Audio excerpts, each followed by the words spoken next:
दोस्तों नमस्कार। आज की इस वीडियो में मैं बताऊंगा आपको समास की ट्रिक।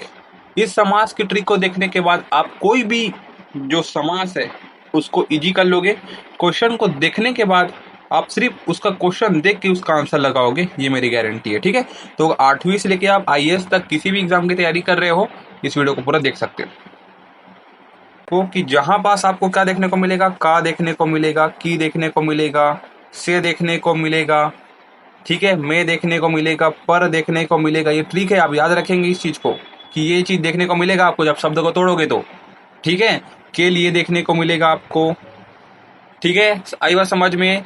और क्या देख सकते हैं हम, द्वारा देखने को मिलेगा। तो ये सभी चीजें क्या रहेगी आपकी, तत्पुरुष समास रहेगी। ठीक है ना, ये सभी चीजें क्या रहेगी आपकी, तत्पुरुष समास रहेगी। ये देखिए, ये सभी जितने भी चीजें हैं ये आपकी तत्पुरुष समास रहेगी, जैसे कि मैंने आपको यहाँ पास पहले भी बताया। अब देखेंगे आपकी लोकप्रिय, ये हो गया आपका लोकप्रिय। ठीक है, ये लोकप्रिय है। अब इसमें कौन सा समास है बोलेगा तो आप क्या क्या रखेंगे, लोक में प्रिय। क्या हुआ यहाँ पास, लोक में प्रिय। तो यहाँ पास क्या आ रहा है आपका, में आ रहा है। आ रहा है कि नहीं आ रहा है, में आ रहा है। ठीक है, तो ये क्या हो जाएगा आपका, तत्पुरुष समास हो जाएगा। समझ में आ रही है बात, ठीक है ना। अब देखिए यहाँ पास मैं बोलूँ आपको देशवासी। ठीक है, देशवासी। अब देखिए जब भी आप देशवासी लिखोगे तो यहाँ पास क्या लिखोगे आप, देश का वासी लिखोगे कि नहीं लिखोगे आप। तो यहाँ पास क्या देखने को मिल रहा है आपको, का देखने को मिल रहा है। समझ में आ रही है बात। तत्पुरुष समास में आपको ये चीजें देखने को मिलेगी। अब देखिए यहाँ पास मैं लिखा आपको धन हीन। अब बताइए क्या हो जाएगा आपका, धन क्या हो जाएगा, धन से हीन। ठीक है ना, तो यहाँ पर से देखने को मिल रहा है आपको। समझ में आ रही है बात। तो मैं क्या बोल रहा हूँ आप अब मैं क्या बोला आपको, का की में पर सब चीज देखने को मिलेगा। अब देखिए राजपुत्र, इसमें बोला है कि कौन सी समास है।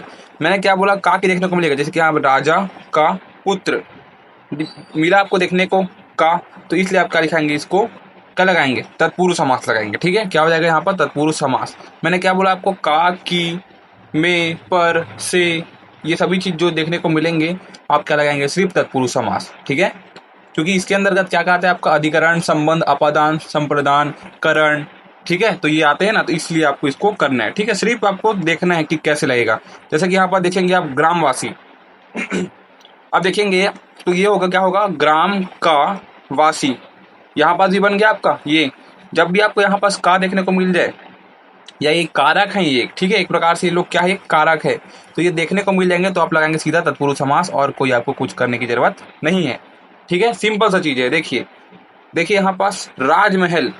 अब देखिए राजमहल किसका रहेगा, राजा का महल हो जाएगा। ठीक है, राजा का महल। तो ऐसे बहुत सारे, जैसे कि यहाँ पर देखिए का हो गया, तो ये हो जाएगा आपका क्या, क्या हो जाएगा, क्या हो जाएगा यहाँ पास, ये तत्पुरुष समास। समझ में ही बात। अगर मैं बात करूँ यहाँ पास, जैसे कि, और देखिए मेरी बात आप सुनिए पहले ना। यहाँ पास क्या हो गया, सूर्यपुत्र। देखिए सूर्यपुत्र है, सूर्य सूर्य होगा, और सूर्य का क्या हो जाएगा आपका, पुत्र हो जाएगा। तो यहाँ पास भी क्या क्या देखने को मिल रहा है आपको, का देखने को मिल रहा है। ठीक है, समझ में ही बात। चलिए अब द्वंद्व समास की। द्वंद्व समास में आपको कुछ नहीं करना है। क्या करना है आपको, इसमें दोनों पद प्रधान रहेगा, ये चीज याद रखेंगे आप। दोनों पद प्रधान मतलब दोनों पद की अपनी अपनी विशेषता रहेगी। ठीक है, मतलब क्या रहेगा आपका, दोनों पद की अपनी अपनी विशेषता रहेगी। जैसे कि मैं बोलूं, ये हो गया आपका अच्छा और बुरा। अब देखिए यहाँ पास देखोगे आप, अच्छा और बुरा दोनों अपने आप में क्या है, अपने अपने प्रधान है अपने आप में। ठीक है, तो ऐसी स्थिति में क्या होगा, यहाँ पास अच्छा हो जाएगा, और यहाँ पास आप योजक चिन्ह लगा सकते हो या तो। ठीक है, ये भी सही होगा, या आप इसमें क्या लिख दोगे, यहाँ पास लिख दोगे आप और। ठीक है, या फिर या, ये आप याद रखेंगे, इसकी ट्रिक रहेगी। ठीक है, क्या देखोगे आप द्वंद्व समास में, और देखोगे और या देखोगे, या फिर योजक चिन्ह देखोगे। क्या देखोगे आप, योजक चिन्ह देखोगे। अब देखते हैं हम क्वेश्चन इसका। ये देखिए मैंने क्या बोला आपको, माता पिता। माता पिता में क्या दिख रहा है आपको, योजक चिन्ह, इसलिए क्या हो जाएगा यहाँ पास, ये द्वंद्व समास। समझ में ही बात, ठीक है कि नहीं। सिर्फ क्वेश्चन देख के आंसर लगाना है आपको। ठीक है, अब बताइए रात दिन। यहाँ पर देखिए रात की भी अपनी वैल्यू है, दिन की भी अपनी वैल्यू है। यहाँ पास हम क्या लगा सकते हैं, योजक चिन्ह भी लगा सकते हैं, फिर हम और भी लगा सकते हैं। ठीक है, रात और दिन भी लगा सकते हैं, है ना। तो क्या हो जाएगा यहाँ पर, द्वंद्व समास, क्योंकि ये भी प्रधान है ये भी प्रधान है, दोनों इसमें प्रधान है। ठीक है, तो ऐसा समास जिसमें दोनों पद प्रधान होते हैं उसको क्या बोलते हैं, हम द्वंद्व समास बोलते हैं। समझ में आई बात। चलिए अगला देखेंगे पानी आग में, क्या बोला आपको, योजक चिन्ह देखा, यानी कि क्या लगाओगे आप, द्वंद्व समास लगाओगे। क्लियर है कि नहीं? इतना सरल चीजें आपको मैं बता रहा हूँ, आराम से निकाल सकते हो, सिर्फ क्वेश्चन देख के आप आंसर लगाओगे कि द्वंद्व समास है करके। ठीक है, चलिए ये देखिए राम लक्ष्मण, भाई राम की भी अपनी एक वैल्यू है, लक्ष्मण की भी अपनी एक वैल्यू है। यहाँ बस क्या दिख रहा है आपको, योजक चिन्ह देखने को मिला, तो योजक चिन्ह देखने को मिलेगा तो क्या लगाओगे आप, द्वंद्व समास लगाओगे। समझ में आ रही है बात की नहीं? ठीक है, चलो अब देखो द्विगु समास। इसके लिए ट्रिक आप इतना याद रखोगे कि आपको पहला पद जो कि संख्या देखने को मिलेगा और उसके बाद आपका अन्य पद रहेगा। मतलब मेरा कहने का मतलब ये है कि जो प्रथम पद रहेगा, प्रथम पद, ये आपका क्या रहेगा, ये आपका क्या रहेगा, संख्यावाची रहेगा। क्या बोला मैंने, प्रथम पद क्या रहेगा, संख्यावाची रहेगा। इतना बस याद रखना है, एक एक लाइन, कि द्विगु समास में दोनों पद प्रधान रहेगा, उसमें योजक चिन्ह रहेगा तो हम लगाएंगे। द्विगु समास, द्वंद्व समास बोला है ना, अब द्विगु समास बोलेंगे तो क्या रहेगा, इसमें आपका पहला पद जो कि संख्यावाची रहेगा, संख्या रहेगा। ठीक है, पहला पद क्या रहेगा, संख्यावाची रहेगा और दूसरा पद प्रधान रहेगा। उसमें क्या था, द्वंद्व में दोनों पद प्रधान था और उसमें योजक चिन्ह लगा रहता था। समझ में आई बात? चलिए ये सब चीज को आप नोट भी कर लोगे ना एक बार अपने छोटे से नोट्स बना के, पूरा जिंदगी भर आपको कभी समास की जरूरत नहीं पड़ेगी भाई। ठीक है, अब देखो मैंने क्या बोला, संख्यावाची होगा आपका पहला पद। यहाँ पास चौ, चौ आपका चार टाइप नहीं लग रहा है आपको, चौ जो किया चार टाइप नहीं लग रहे हैं, तो चौपाई, तो क्या हो जाएगा, द्विगु समास। और कुछ नहीं समझने है आपको, सीधे लगाना है आपको ट्रिक। समझ में आ रही बात? ये देखिए द्विगु समास में कौन सा पहला पद, मैंने क्या बताया, पहला पद क्या होगा, संख्यावाची होगा। समझ में आ रही है बात? पहला पद क्या होगा, संख्यावाची होगा। दूसरा पद क्या होगा, इसमें प्रधान होगा। पहला पद संख्यावाची होगा। और देखिए भाई इसका उदाहरण, और क्या उदाहरण है इसमें, त्रिलोकी। अब देखिए यहाँ पास त्रि है, ये जो त्रि है वो तीन के जैसा आपको समझ नहीं आ रहा है, त्रि त्रि हम बोलते हैं तो क्या हो जाएगा यहाँ पास, ये द्विगु समास। ठीक है, पहला पद क्या होगा, संख्यावाची होगा। ठीक है, त्रिलोकी, त्रिलोक, तीन लोकों का समूह। समझ में आई बात? चलो ऐसे हम बोल देंगे दो राह। ठीक है, तो दो राहों का समूह, फिर भी तत्पुरुष क्या लगाएंगे हम, द्विगु समास लगाएंगे। नौ रत्न बोल देंगे तो नौ भी यहाँ पास क्या रहेगा, नौ रत्न लगाइए भाई, ये नौ क्या हो जाएगा आपका, द्विगु समास। आ रही है बात समझ में? आ रही है बात की नहीं समझ में? सप्त सागर क्या देखने को मिल रहा है यहाँ पर, सप्त, सिर्फ क्वेश्चन देखिए लगाइए, क्या हो जाएगा, द्विगु समास हो जाएगा। ठीक है, कहीं भी भटकने की जरूरत नहीं है, सिर्फ इतना याद रखोगे, समस्या नहीं होगी, ये मेरी गारंटी है आपको। ठीक है, सिर्फ आपको नोट्स बनाना है। अब बात करते हैं कर्मधारय की। इसमें आपको याद रखना है विशेषण, क्या रहेगा आपका, विशेषण प्लस विशेष्य। क्या बोला मैंने, विशेषण प्लस विशेष्य। क्या रहेगा आपका, विशेषण प्लस विशेष्य रहेगा। ठीक है, और इसको कैसे याद रख सकते हो आपकी, क्या करेगा, ये विशेषता बताएगा। मैं विशेषता तो बोला, मतलब क्या बताएगा आपका, विशेषता क्या करेगा, बताएगा। क्या बोला मैंने, बताएगा, विशेषता बताएगा। जैसे कि मैं क्या बोलूं आपको, जैसे कि मैं क्या बोलूं आपको, नील कमल, ये होगा आपका नील कमल। अब मुझे बताइए ये कमल कैसा है आपका, नील है, यानी कि क्या है, नीला है। कमल क्या है आपका, नीला है। समझ में आ रही है बात? कमल क्या है आपका, नीला है।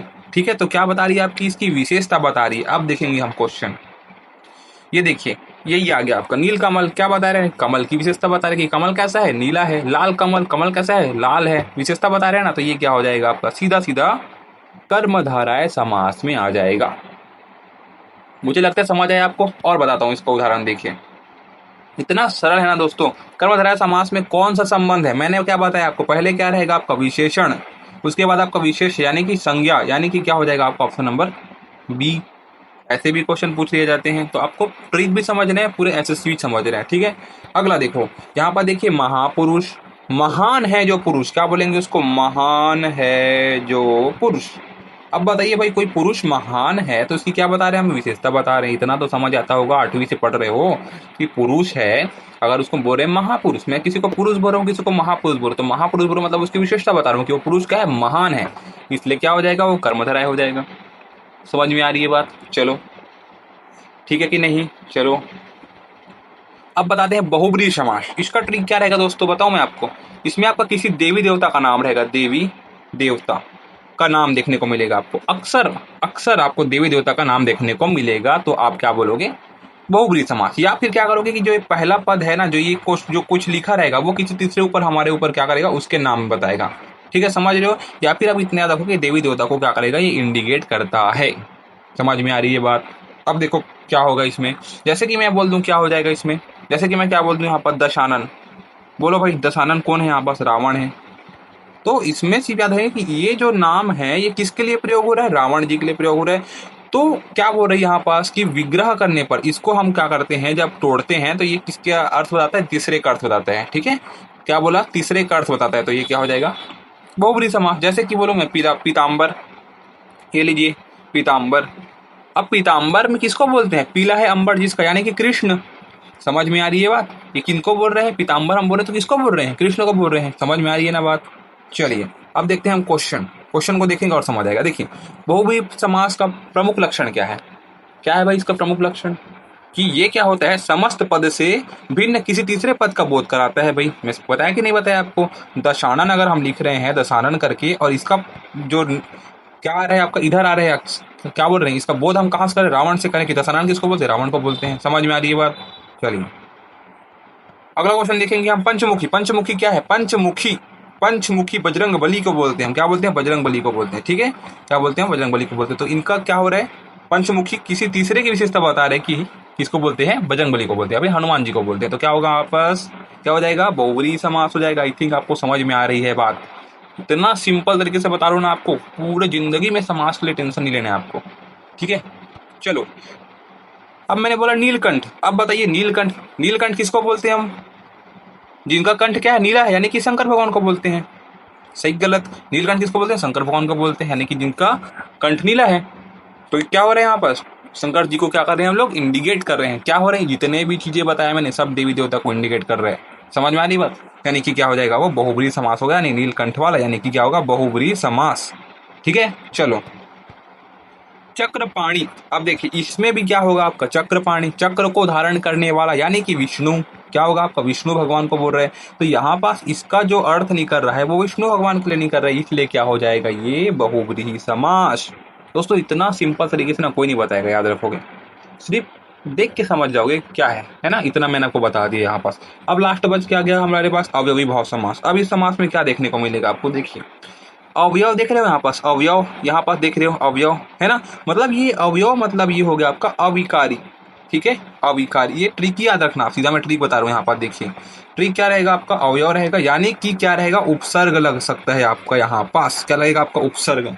समझ में आ रही है बात, अवयवी भाव समास में उपसर्ग लगता है। उपसर्ग मतलब जो शब्द के सामने में लगता है, क्या बोला मैंने, शब्द के सामने में लगता है, उसको उपसर्ग बोलते हैं। या फिर आपको क्या देखने को मिलेगा, अवयव, यानी कि अविकारी शब्द। अविकारी शब्द वे शब्द होते हैं जो कभी भी किसी भी हालत में नहीं बदलते, लिंग कुछ भी परिवर्तन हो जाए नहीं बदलते, क्रिया कुछ भी बदल जाए नहीं बदलते, तो क्या बोलेंगे उसको, क्या बोलेंगे हम लोग, अविकारी शब्द बोलेंगे। समझ में आ रही है बात। चलिए अब देखते हैं इसका, क्या देख सकते हैं इसका, क्या बताऊँ आपको, बताइए। जैसे कि मैं बोलूं अवयवी भाव समास, है ना, आपने क्या बताया आपका अवयवी भाव समास, तो इसमें क्या रहेगा आपका, देखिए मैं आपको बता रहा हूं इसका ट्रिक, इजी ट्रिक बता रहा हूं। देखिए मैं अभी बताया ना आपको कि क्या रहेगा, पहला पद क्या रहेगा आपका, संख्यावाची रहेगा। ठीक है, अब देखिए जैसे मैंने बोला क्या बोला मैंने, जैसे मैंने क्या बोला यहाँ पास, प्रतिदिन। अब बताइए ये प्रति जो की है ये क्या है आपका, उपसर्ग है। उपसर्ग लगा कि नहीं लगा इसमें, समझ रहे हो बात को यार, समझ रहे हो कि नहीं। जैसे कि यहाँ पर मैं बोला आजन्म। अब ये देखिए आजन्म में आपका ये आ जो की है ये क्या लगा है आपका, उपसर्ग ही लगा है कि नहीं। अब आ को ओ थोड़ी ना कर दोगे, हम ओजन में थोड़ी ना बोलेंगे, आजन्म में ही बोलेंगे, यानी कि ये क्या है, कभी बदलेंगे नहीं। ये प्रति भी जो की आपका बदलेगा नहीं, प्रति को प्रत्यय नहीं लिखेंगे, हम सिर्फ प्रति ही लिखेंगे।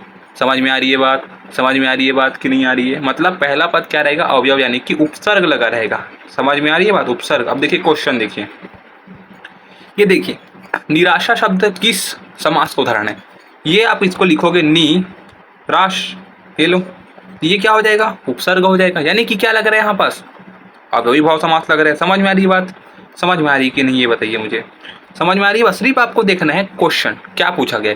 ठीक है, निराशा यानी कि क्या हो जाएगा आपका, अवयवी भाव समास। अगला देखो भाई निराकार, फिर वही बात आ गया आपका यहाँ पास, नी फिर राकार, ये लो। ठीक है, ये आपका हो जाएगा। तो यहाँ पास नी जो कि क्या लग रहा है आपका, क्या लग रहा है, उपसर्ग लग रहा है। उपसर्ग लग गया मतलब क्या होगा आपका, अवयवी भाव समास होगा। समझ में आ रही है बात, आई कि नहीं बात। चलिए अब देखते हैं स्वतंत्र। ये देखिएगा आप स्वतंत्र भी, आप इसमें बहुत कंफ्यूज होते हो। स्वतंत्र जो कि है स्व और प्लस तंत्र, इसको आप बदल दोगे क्या आप, ये क्या है आपका, स्वतंत्र क्या है, स्व क्या लिखा है आपका, उपसर्ग है। उपसर्ग आएगा मतलब, उपसर्ग है मतलब ये क्या है आपका, अविकारी शब्द, अविकारी जो कि बदलता नहीं है। समझ रही है बात, आपको समझ में आ रही कि नहीं है बताया मुझे, है? तो ये क्या हो जाएगा, अवयवी भाव समास हो जाएगा।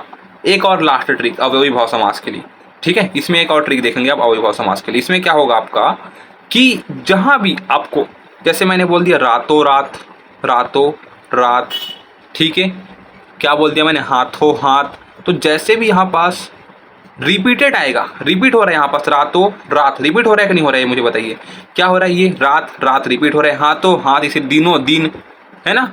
तो ये जन्मों जन्म ये रिपीट होगा जब भी, तो भी आप क्या लगाएंगे यहाँ पास, अवयवी भाव समास लगाने, यानी कि रिपीट होना चाहिए। अगर चीजें रिपीट हो रही है दिनों दिन, हाथों हाथ, तो ये क्या हो जाएगा, अवयवी भाव समास।